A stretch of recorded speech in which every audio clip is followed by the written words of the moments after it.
pour les Républicains, nous avons Monsieur Jean-Pierre Vigier qui a la parole. Merci Madame la Présidente, Madame la Ministre. Nous avons une conviction, c'est d'abord par le travail que l'on retrouve du pouvoir d'achat.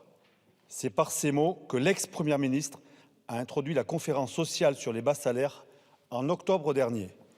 Le gouvernement affichait ainsi l'ambition de mieux rémunérer le travail. C'est avec un objectif largement partagé par tous ceux qui estiment que le travail est avant tout un formidable levier d'émancipation que les entreprises souhaitent augmenter les salaires. Mais elles se heurtent à un obstacle majeur, le coût des cotisations patronales. Et pour cause, la France se distingue par le poids considérable des charges applicables aux salaires. Madame la Ministre, augmenter les revenus, c'est d'abord en finir avec le fardeau fiscal des entreprises et compenser ces allègements par des économies structurelles dans les dépenses de l'État.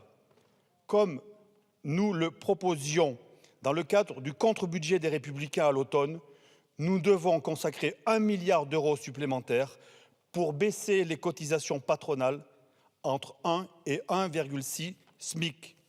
Cette réduction aura pour effet de donner des marges de manœuvre aux entreprises pour augmenter les revenus des salariés, à commencer par les plus modestes. Mieux rémunérer les salariés, c'est aussi adresser un message fort à la France qui travaille et qui ne compte pas ses heures.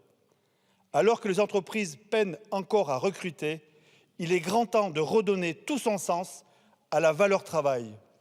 Madame la Ministre, comptez-vous agir concrètement en faveur de cette ambition, notamment en diminuant l'impact des cotisations patronales sur les revenus? Je vous remercie. Je vous remercie. Madame la Ministre, vous avez la parole.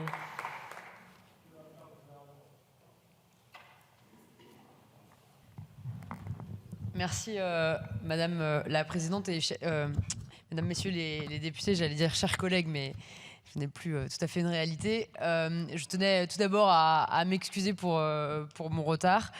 Merci Monsieur le député Vigier pour votre question. C'est une question qui est particulièrement importante et pertinente, effectivement, au moment où le président de la République tient une conférence de presse et a rappelé, et le Premier ministre l'a fait également, toute l'importance que nous donnions à la valeur travail.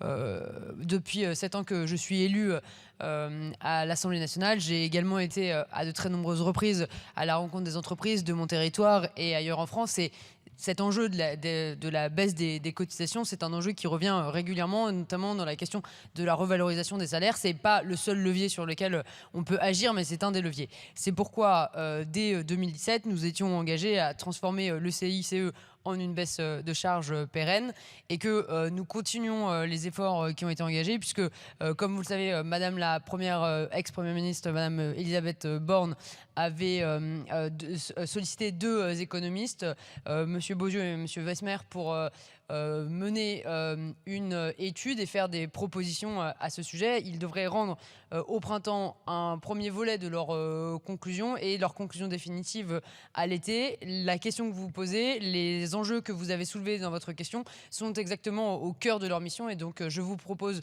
avec ma collègue Madame la Ministre Vautrin de réaborder ce sujet de la baisse des cotisations à l'occasion des premiers rendus au printemps. Je vous remercie.